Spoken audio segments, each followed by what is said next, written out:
80s icon, new wave icon, Tom Bailey of the Thompson Twins. Hi. Hello, Meredith. How you doing? Good. It's great to see you. I know you're in London. I'm over here in Maryland. So I know you're coming over, in a week to join the Totally Tubular tour? That's right. This is something that we've been looking forward to for a long time.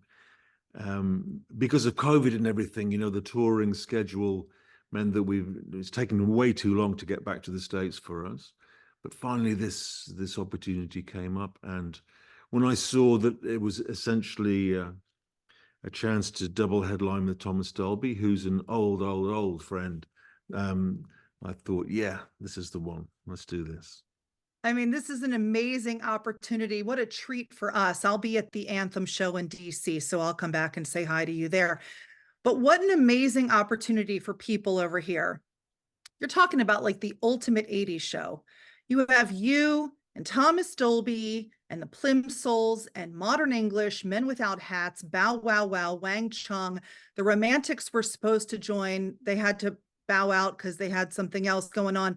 But and more. There's more on this tour. So when people want an 80s experience, this is the ultimate 80s experience. Have you ever been on a tour quite like this? Maybe not a tour. We've done similar things in the past with perhaps not such a heavyweight bill of artists. But of course, I do often play at 80s festivals where you feel that the list of artists is just like a hit parade, from way back. And that's really good. It's nice to know that some of these people are still doing what they love doing. And yeah, I think it all adds up to the ingredients of a good night out. Although it's not just about nostalgia for the 80s. I think there's an important message that it's about right now as well. And we're going to contemporize what we do and make it interesting and challenging for ourselves. But we'll still be able to sing along and tap our feet to those songs we know. Because you put out your first ever solo album in 2018, Science Fiction, right? Uh-huh. So going back to like the newer stuff, which you're going to introduce to people, you ended up closing out Thompson Twins. What was it in 87? So why did it take Tom Bailey so long from 87 to 2018 to put that? Because we love your voice. I'm just wondering why it took so long to get that solo album out of you. Well, I guess I quit mainstream pop music for, more than 2 decades. I wasn't doing anything. I was still making music, but not in that area. And I was actually seduced back into touring again with the Thompson Twins material. And then after a short time, it felt like the right thing to do was to come up with some new pop songs, which I hadn't, like I said, I'd quit that whole scene for nearly 30 years, And I thought, yeah, it's something I love doing. It's a particular kind of weird skill set that you develop making pop songs. And so I thought, why not give it a go? And I found actually that album Science Fiction just flowed out of me. Like there'd been a backlog of ideas, I guess. And so there it came. That's amazing. What else were you doing in that time? Finding, because I know you're such a creative person. What other creative outlets were you dabbling in that time?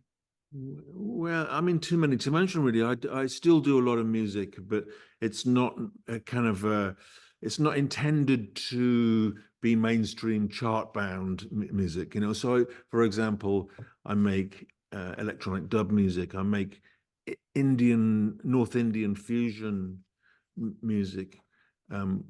So there are two projects that I've spent a lot of time on in the intervening period, as well as film music and music for TV, and just personal experiments in composition and performance that I wanted to give time to. That's amazing. All right, going back to the 80s. Let's go back in time, okay? When Thompson Twins is just starting, talk me through how it was kind of coming up in that incredible time period. and scoring a record deal, and what it was like for Thompson Twins to really hit the charts and take off running, because you guys had hit after hit after hit. It was nonstop. It was crazy. Yeah, I mean, people see that, but they didn't see the 5 years before that where we were kind of playing in relatively small clubs and, you know, driving up and down the freeways, um, looking for opportunities. And it took a long time to get to the point where we had a good record deal, and suddenly one of our songs connected with the public. Um, in the States, actually, that happened with the Yeah. song called In the Name of Love. And shortly after that, we had a hit in the UK. And then suddenly MTV is saying, why don't you come and put some of your videos into rotation? And then it took off. You know, I think there was something, partly because we were already quite a visual band. There was something that connected when we got on TV. Let's talk about that really quickly, because growing up with MTV and watching all of these music videos, and I had no idea back then that I'd be sitting here talking to you today. I mean, watching those videos and then going back and re-exploring. And then, of course, when you got to some of the later videos, the hair got a little bit bigger.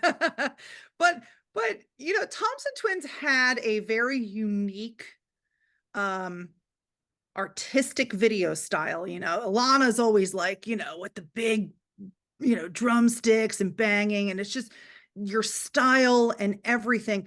When you look back at making these music videos, did you realize that there was a flow between them where you do have that specific style? And does one stand out to you that you enjoyed making the most?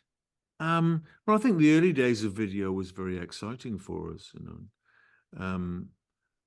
It added a whole new layer of meaning and connection to what we did. Although personally speaking, I'm much more of a musician than a video maker, you know. So to me, it was always, okay, let's try and make the video kind of show the music. And therefore that we tended to have a performance style. But I mean, the other thing is the Thompson Twins weren't really a standard pop group. You know, there wasn't four white guys with guitars. and so there was something interesting going on that we broke that mold. I mean, other groups did that too, but not many. You know, and so just having us on a screen in a way, I don't know. We kind of asked certain questions about what pop music was supposed to be, but we loved all that stuff, you know. And Alana was very good at pushing the visual side of things. So Yeah, I mean, it really, when I think back and I think about Thompson Twins, I just think about how much of a stylish stamp you made on the 80s. Because when you think about, how you all were different, then you had Culture Club with their particular style, and you guys with your particular style, and Duran Duran with their style. You know, that is when you think back, that is iconic and nostalgic for so many people that grew up with you. And when you think back to 80s, you guys are the quintessential. You guys are the quintessential encompassing everything 80s type of band, especially for me. I know for me. Yeah. well, I think we, you know, it was just a natural side effect of being the kind of people we were. Was we Yeah. had, you know, style was part, you know, visual style was part of the deal, if you like. We weren't ever going to look drab. Would hope not. I can't imagine Thompson Twins and Drab in the same sentence at all. We got to talk about it. I asked Dolby. Dolby has an incredible story about Live Aid. You guys have a great story about Live Aid. I mean, Live Aid was something very special to be a part of, and you're lucky to be a part of that. And you had Madonna introduce you on stage, and Nile Rodgers and Madonna joined you guys. I mean, what was that experience like for you? And can you clarify, was it Wembley or was it Philly? Were you in Philly? That's right, because we were working in New York with Niall at the time, and so to move back to London just to do the one show, we thought, oh no, let's do it in Philly if we're allowed. And they said, yeah, sure. But then the problem was we had no band, because our regular touring band were back in the UK. And then Niall made a couple of calls and found out that David Letterman's band had the day off because of Live Aid, right? Oh, So they were wow. available, and that led to all sorts of things. So David Letterman's band was the kind of core of what of the backing band. Steve Stevens, who had already played on our record from Billy Idol's band, he jumped on with us as well. Yeah. Alicia Collins, who was already um, a friend, she became part of the David Letterman band as well eventually, but she was on stage with us. And of course, Niall and Madonna. With Madonna, we just did a kind of a last minute swapsy deal where we sang backing vocals on her songs and she sang them on ours. That's amazing. I mean, what a very cool story to have, forever. An interesting an interesting little piece of your career. Mm. I think that's interesting. Let's talk about the songwriting process for Hold Me Now. I know I play that on my show a lot. What's the writing process for you and Thompson Twins getting these songs together, but especially for Hold Me Now? How did that come together? Well, back in the day, there was very much a kind of division of labor. I would write music, Alana would write words. Sometimes I'd write a piece of music and say, I really like the way this sounds. Can you put some words on there? Sometimes it would be the other way around. She'd come up with a phrase or a concept and say, how do you think about that to hang a piece of music on? And so I would write to her lyrics. In this case, the weird thing is we were really close friends, right? And we'd had a big falling out. We'd had an argument which seemed like it was too serious to survive.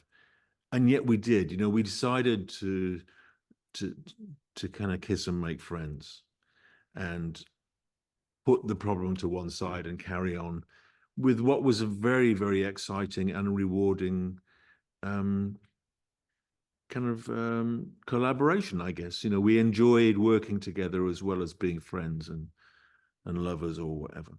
So yeah, we decided to do that. And Hold Me Now arose directly out of that decision to say, let's be friends. Wow. Despite everything. And actually, I was thinking about this earlier. That's kind of the hidden message in a lot of Thompson Twins songs. Okay, they're love songs, but they're not Sweet 16 love songs. They're about what happens when you're 26 and you have a relationship and there are problems to be worked on and the intention to overcome those problems and make sense of everything. Yeah. How long did it take start to finish to create that particular song?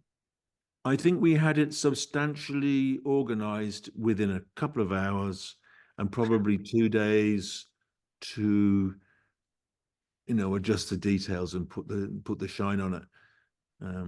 And we went on to record that particular song before the rest of the album. We knew we had a hit there. So we thought, let's record it and stick it out while we're making the rest of the album. And not realizing that, in fact, it was going to be such a massive hit that it put this weird and interesting pressure on us to make the album pretty good because the single was doing so well, Oh, yeah. And it was a very exciting thing. It's funny that you say not 16-year-old songs, yet there is one song that is pretty iconic for one particular scene. You know where I'm going with this. When Samantha exits the church and Jake is standing at the car, and If You Were Here starts playing, you start hearing the instrumentation of the beginning of that. That is an iconic 80s scene with an iconic 80s sound. How did If You Were Here make it into the 16 Candles soundtrack? I don't know. I mean, I just got a call one day saying someone wants to use your song in a film, and I said, "Oh, great! What's it about?" And I was given some inadequate explanation. And I said, "Sure, why not?" So it wasn't really a creative decision on my part to put it in the film at all. It just kind of happened. And of course, that was never released as a single or anything. It wasn't a song that we particularly were promoting. But the film has given it this kind of notoriety and importance. But again, I have to say, you know, okay, 16 Candles, but the lyric is not as sugary, sweet, and straightforward as a 16-year-old love affair. You know, there's lines about deceiving each other and things in there, Yeah. you know. So it is about the complexity of relationships as well as the rewards of them. Yeah, I get it. But somehow that just fit, that just fit. Yeah, Now it's so yeah. funny whenever I play that. Mm, That's the first thing that people like comment on. Jake and mm, Samantha. I mean, that's just what it's funny. yeah. Um, It's a very, so very big cultural event in the States, I have to say. See, oh, that film was not a massive hit in the UK, or at least it probably wasn't distributed as widely. So here we don't get the requests for playing that song live. In the States, if I don't play it, there's complaints, right? okay, wait. So now I have to ask, are you going to have it on the Totally Tubular Oh, Festival? of course, of course. You have to. You have to. And everybody, when you start playing that, everybody's going to go, oh, because that's just the reaction that you get over here for that song. It's just very nostalgic. Yeah. Who were your influences as you were coming into music? Because I know your family was in medicine. You made the decision to come into music. Who were those influences that made you want to get into music? Well, my family, yeah, they were all medical, but they were musical as well. You know, so there was a lot of music around me. My father was an early builder of like home hi-fi sound systems. You know, he was into all of that. So the music that I heard was always very great quality, always sounded wonderful. And he was also a kind of Baroque enthusiast. And so, you know, I still love all that stuff. You know, it's a big deal for me.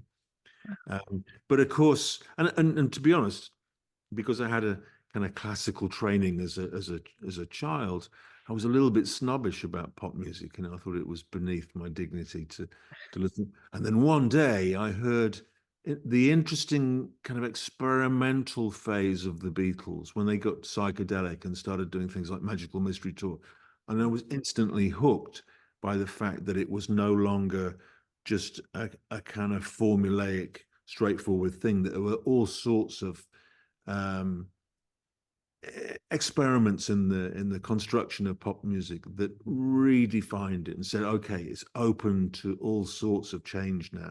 That was incredibly exciting. I was probably 16 years old, and I haven't really stopped ever since.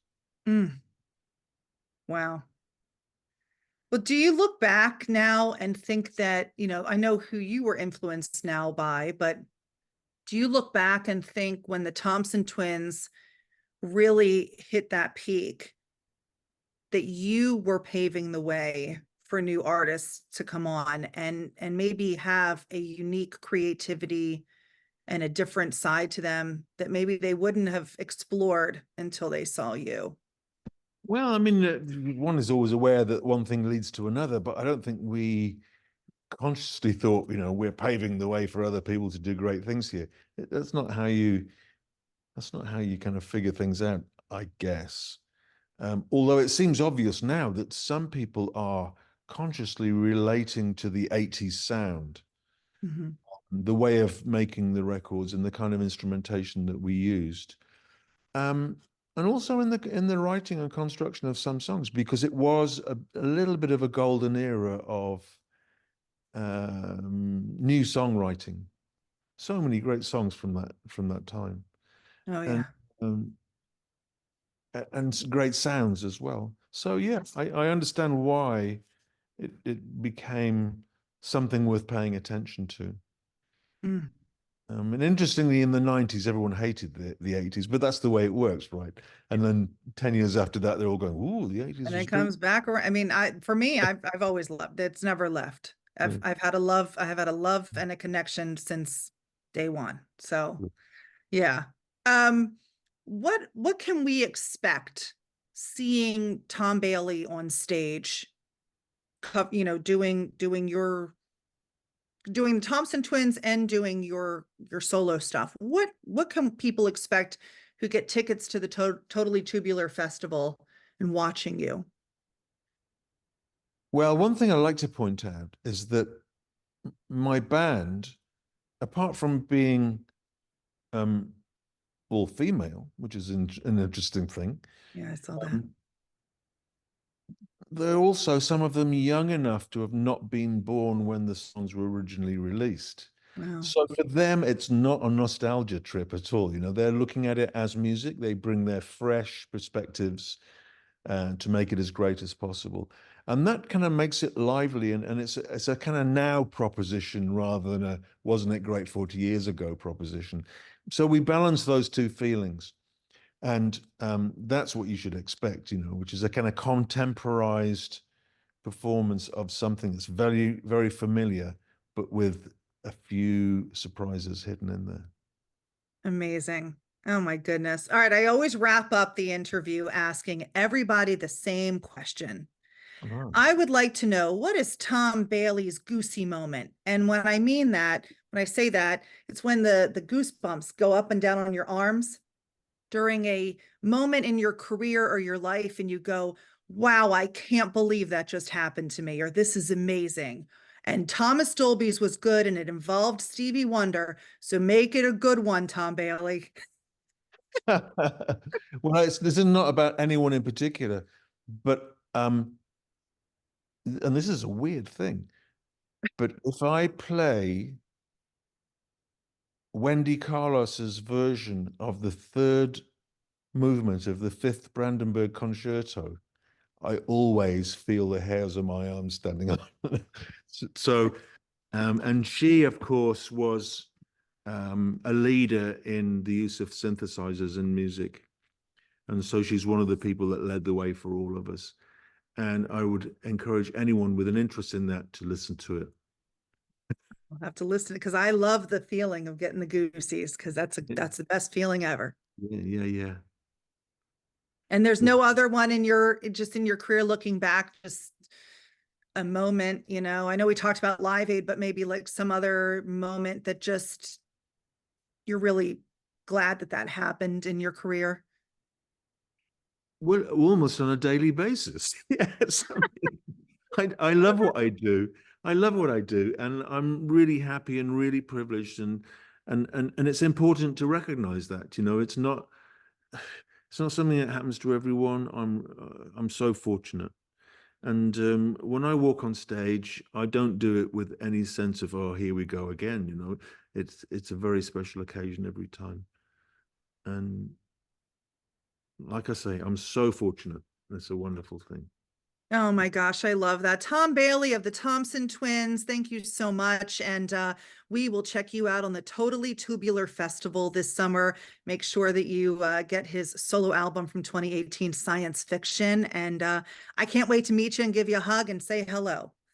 Fantastic. I'm looking forward to it. Thank you.